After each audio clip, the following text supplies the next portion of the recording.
Bonjour à tous. Aujourd'hui, Vence et Reliance se trouvent en direct des rencontres Prométhée, de la première édition de ces rencontres en Avignon. Et nous avons le plaisir de rencontrer le docteur Olivier Abossolo. Bonjour. Bonjour. Qui vient nous proposer donc une conférence sur le thème « Les huiles essentielles, alliées du corps et de l'esprit ». Merci beaucoup de vous prêter à cette interview. Je vous ai entendu dire, en parlant des huiles essentielles, l'âme des plantes. Ça m'a vraiment beaucoup plu. J'aimerais que vous nous expliquiez un petit peu. Alors en fait, les huiles essentielles, dans leur fabrication et leur procédé de fabrication, elles ont toutes les dimensions énergétiques de base, à savoir la terre, l'eau, le feu et l'air. Et dans l'histoire, on va dire, dans ce qui est dit et ce qui est écrit, il est dit et il est écrit que les plantes sont nées en fait de la signature vibratoire dans l'humain. C'est-à-dire que chaque plante, chaque espèce est venue sur Terre, a été créée pour pouvoir répondre à tel ou tel, je ne vais pas dire problème, mais à telle ou telle situation de l'être humain. Situation pas seulement sur le plan environnemental, physique, terrestre, mais situation surtout sur son chemin d'évolution. Et donc de déséquilibre énergétique ou de cheminement spirituel ou autre. Si bien que dans chaque plante, on va retrouver un lien, une petite signature.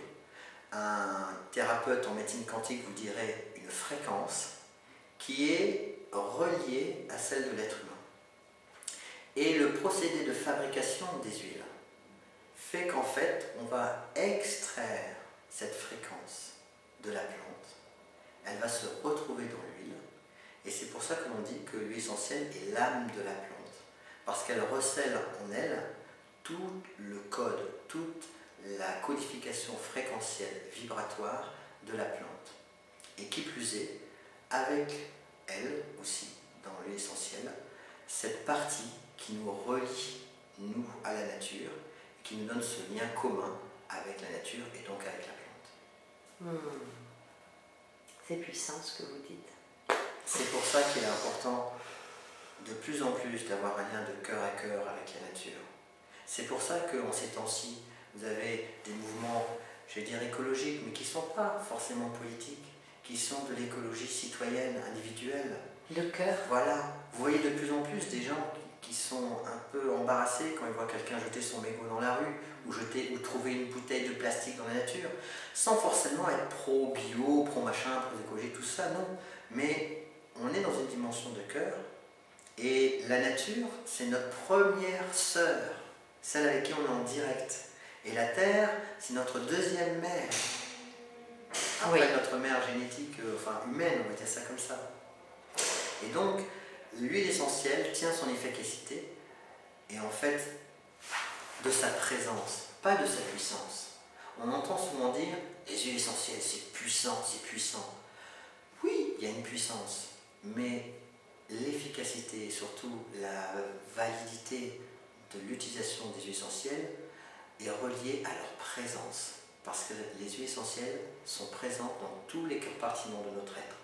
Au niveau physique, par leur biochimie, au niveau énergétique, par leur statut énergétique, alliant les 4 éléments, et au niveau spirituel, justement, par cette dimension divine qui est en elle et qui nous relie directement à notre propre âme. En fin de compte, je vous entends en parler et je comprends pourquoi vous vous êtes intéressé aux huiles essentielles. Vous en parlez comme si c'était des amis. Mais ce sont des amis. Moi, les huiles et les plantes, mais surtout les huiles, ce sont des amis. Je travaille avec elles et elles sont d'accord de travailler avec moi. C'est toujours la même chose. On n'imagine pas, vous savez, quand on dit il faut oser, on n'imagine pas ce que tout être humain peut faire en lien avec la nature. Lors de mes soins, par exemple, je n'utilise plus les flacons. Ils sont dans une boîte, dans une belle boîte dans laquelle je les ai mises. Et quand j'ai besoin d'une huile, je l'appelle et je l'utilise. Et la personne va me dire « Ah, ça sent bon la lavande.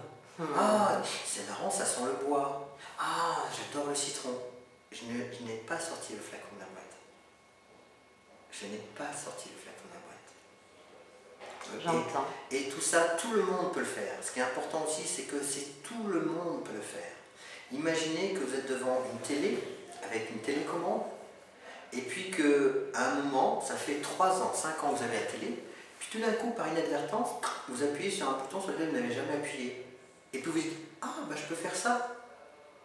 Oui. C'est la même chose au niveau humain. On ne se rend pas compte de toutes les compétences et toutes les capacités que nous avons en nous. Mais ce qui est bien dans ce temps-ci, c'est qu'il y a beaucoup de boutons qui sont appuyés par inadvertance, où quelqu'un dit, tiens, tu sais, sur ma télécommande, j'ai appuyé sur le bouton rouge à droite, et tu sais ce que ça fait ça. Ah ouais? Attends, je vais aller voir. Et pouf! Et c'est pour ça que le monde est en train d'évoluer et de changer. J'entends bien. J'entends bien. Puis je sens votre enthousiasme. Il faut être enthousiaste. Oui, parce que si on veut que ça change, le mouvement, c'est la joie. La joie, elle met du mouvement. Alors, j'adore, les rencontres comme ici, les rencontres Prométhée, vraiment, je remercie encore Yannick et Martine Vérité d'avoir fait ça, parce que c'est du boulot si je travaille. Mais c'est vraiment bien, parce que c'est des choses comme ça, et aussi des choses plus petites. Chez vous, dans votre maison, dans votre famille, avec vos voisins, dans votre quartier, dans votre milieu professionnel. C'est là où simplement par une attitude, ou simplement par une parole prononcée, qui amène l'autre à l'interrogation. L'interrogation de se dire, mais qui suis-je vraiment? Mais qu'est-ce que je peux vraiment faire? Simplement ça, ça va faire changer les choses si vous y mettez de la joie et de l'amour. Parce qu'il y a l'action d'abord, donc c'est le verbe, la pensée, et le verbe, c'est la concrétisation de votre pensée. Ça, c'est l'initiation, vous semez la graine. Mais ça ne suffit pas. Il faut aller jusqu'au bout de, je dirais, l'évolution du monde. Comme l'univers s'est créé, une fois que vous avez mis la graine, mettez-y l'amour. Donc dites-le avec le cœur, parce que l'amour va sécuriser, va calmer les peurs. Et la joie, la passion, c'est le soleil et l'eau que vous allez mettre sur la petite graine qui va permettre qu'elle pousse en 5 minutes. Non, c'est pour ça que je parle avec joie, mais je ne peux pas en parler autrement. Et pendant mes conférences, je vous garantis que je me retiens, parce que ça vient des vagues, mais bon, il faut rester un minimum sérieux, surtout quand on est médecin et tout ça, mais c'est important de mettre la joie dans tout ce que l'on fait.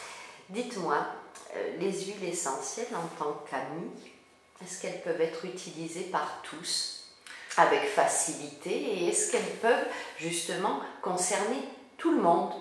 Tout à fait. Alors, les huiles essentielles peuvent vraiment être utilisées par tous et concerner tout le monde, y compris la femme enceinte, le petit nourrisson, le vieillard de 121 ans. C'est pas ce que l'on nous dit dans beaucoup de cas. Alors, c'est pas ce qu'on dit, parce que on est resté simplement à la dimension biochimique des huiles. Vous voyez? Cependant, il y a une manière de les utiliser. Je prends un exemple. Une boîte d'allumettes peut être utilisée par un enfant de 5 ans. Mais il faut lui apprendre à l'utiliser. Il faut lui apprendre à l'utiliser. Dans les essentiels, il y a des molécules biochimiques, j'aime pas dire des huiles, parce qu'il n'y a pas de bonnes et de mauvaises huiles, mais il y a des molécules biochimiques qui peuvent avoir un effet secondaire. C'est important de les connaître. C'est important de les connaître. Le feu non maîtrisé amène à une catastrophe. L'huile essentielle non maîtrisée peut amener à une catastrophe. Mais vous pouvez tout à fait mettre un bébé, un nourrisson près du feu s'il a froid, à condition de mettre une barrière pour qu'il ne puisse pas approcher du feu. C'est pareil pour les essentiels. Vous pouvez utiliser des essentiels chez le nourrisson à condition de mettre la barrière qui l'empêche d'être brûlé. Et cette barrière, c'est votre information, votre qualification et le bon sens. Oui. Et le bon sens. Oui. Je suis en train de penser à une chose. En fin de compte, les plantes ont toujours été là, on a toujours utilisé les plantes. Et on peut dire que par moments, et surtout depuis quelques décennies, on s'en est un petit peu éloigné. Est-ce que vous avez la sensation que c'est vraiment le retour en force des plantes dans notre manière de voir la santé, dans notre manière de nous soigner? Alors oui, je ne vais pas dire c'est le retour en force, je vais dire c'est le retour en joie. Très bien, bien parce qu'elle ne force rien. Bien. Elle ne force rien. Et c'est simplement, en fait, c'est normal qu'on soit passé. On a eu l'avènement de la pétrochimie dans les années 50 qui nous a apporté plein de choses. La pétrochimie bien utilisée et adaptée à l'environnement, ça peut faire quelque chose de bien. Je veux dire, il y a des cartons bio, il y a des plastiques bio. Oui. Moi, je suis content d'avoir cette bouteille en plastique qui est facile à transporter, qui est malléable, qui ne va pas casser, etc. Ensuite, vous savez, l'homme, c'est pareil. Dès qu'il découvre quelque chose, ça va, il va aller à fond, il va aller jusqu'au bout, pour se rendre compte que, ah bah tiens, peut-être que c'est bien aussi de revenir à ça. Et ce qui est important dans l'ère que nous vivons, c'est que c'est vrai qu'on revient à la nature. Mais il y a deux aspects à cela. Il y a d'une part un aspect d'urgence, parce que la Terre va très mal. Elle est vraiment malade, sur tous les plans, physiques, énergétiques, pas spirituels, parce que là c'est autre chose, mais vraiment la Terre est malade. Et il ne faut pas s'étonner qu'il y ait des perturbations météorologiques, climatiques, parce qu'elle va faire sa cure d'élimination. Donc vous voyez, quand vous faites votre cure en septembre de raisin, ou votre cure de pomme, ou votre jeûne, vous avez un eczéma qui sort, vous avez des nausées, des vomissements, etc. Eh bien la Terre, elle va faire sa cure d'élimination. Elle est en train de la faire, et elle va la continuer. Ça, c'est l'aspect d'urgence. Et ensuite, vous avez la deuxième phase, elles sont concomitantes, elles se réalisent en parallèle, qui est la phase de réconciliation. Et cette phase de réconciliation, c'est pas non seulement de l'homme avec la terre, c'est de l'homme avec lui-même. Parce que l'homme est issu de la terre, et ça on l'a oublié. On l'a oublié. Un peu comme Icare, vous voyez. La différence, c'est que là, il est encore temps de ne pas laisser le soleil brûler nos ailes, pour ne pas que la chute soit trop brutale. Et donc, on doit balancer. Et c'est pour ça qu'en ce moment, vous avez ces deux discours. Le discours alarmiste, qui a sa place et sa raison d'être, parce qu'ils sont sur le côté urgence, et vraiment la Terre va très mal, il est urgent de faire quelque chose, mais ne vous inquiétez pas, si on ne le fait pas, elle va le faire. Après, il faudra assumer les dégâts, on va dire les dégâts collatéraux. Hein. Et vous avez d'autres qui parlent de la phase de ce côté réconciliation, qui se fait beaucoup plus dans la douceur et qui est dans l'ouverture de cœur. Et ce qui est étonnant, et vous allez voir, comme vous êtes journaliste et que vous avez passé dans pas mal de meetings, de congrès, de colloques, vous verrez qu'à chaque fois, dans chaque réunion, colloque, congrès, vous allez avoir dans les intervenants et les présentations qui seront faites, des personnes qui vont vous parler de la phase d'urgence et des personnes qui vont vous parler de la phase de réconciliation. Vous allez avoir des personnes qui vont vous parler du faire ici et maintenant parce qu'il y en a marre de ceci, il y en a marre de cela, et qu'il est temps de faire ceci. Et vous avez d'autres qui vont vous parler de la phase d'ouverture de cœur. Et regardez les thèmes qui sont abordés dans ce congrès, de manière automatique. C'est ce qui se passe. Oui, oui, effectivement. Est-ce que vous avez un message à passer aux gens qui vont regarder cette vidéo? Aimer. Aimer. Programme. Aimer les plantes.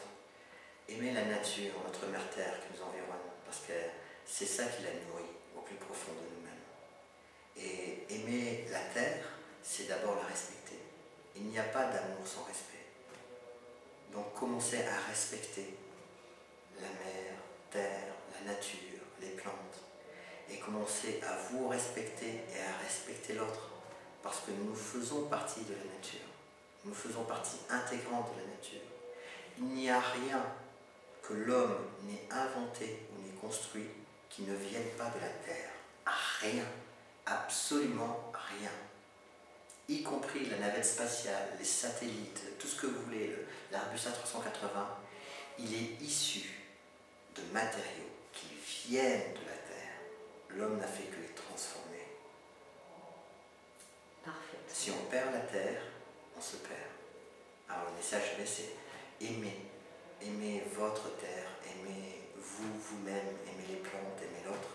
Et ça passe par le respect. Eh bien, Olivier Abossolo, merci. Merci pour ce que vous faites. Merci pour le message que vous diffusez. Tout ça est très précieux. Merci et merci bon vent. Oui. Bon vent. Merci beaucoup. Au revoir.